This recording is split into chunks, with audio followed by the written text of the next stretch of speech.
اسمها أروحة. شوف الحطة كيف حطها. أوه لا لا لا لا لا لا لا لا لا لا. المدرجات لقطة جميلة. Dwight Howard nagpakilala sa UAE, nasira ang rim sa isang monster dunk kaya naantala ng bahagya ang laro, napatawa na lang ito. Strong Group versus UAE National Team, ang unang laban ng Strong Group sa 33rd Dubai International Basketball Championship at ang pinakahihintay ng lahat lalo na sa mga Pinoy fans, ang debut game ni Dwight Howard para i-represent ang Pinas. Yan ang pag-usapan natin mga idol, pero bagong lahat huwag niyong kalimutan i-click ang like, share, subscribe at i-hit na rin ang notification bell all para updated po kayo sa aking mga bagong videos. Opening quarter, unang naka-score ang Team UAE pero sinagot naman ito agad ni Dwight Howard sa sideline open jump shot at sa 3-pointer ni Kevin Kimbao.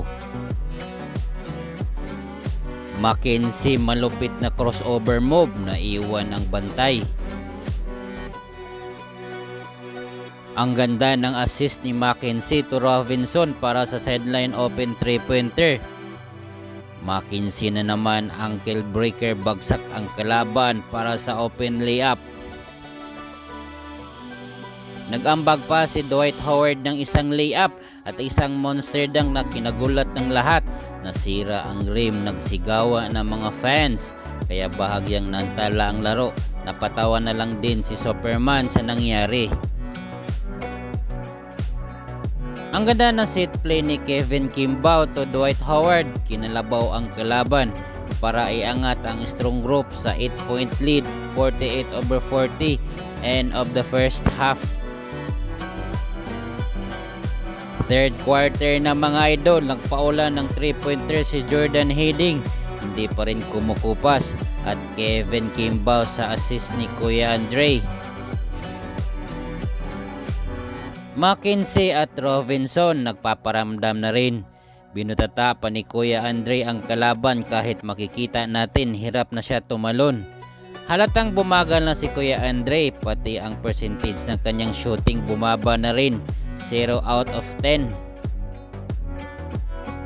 Ganon pa man, tuwing tumitira si Kuya Andre, excited pa rin ang mga Pinoy fans, nagsigawan pa rin. Kahit anong gawin ng Team UAE, hindi na nakahabol. Lumobo na sa double digit ang kalamangan. Uminit na ang ulo ng coach ng Team UAE.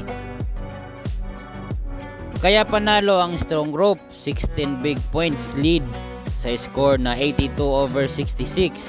Pinangunahan ni Robinson ang Strong Group sa score na 15 points. Dwight Howard 14 points. Kimbao 13 points.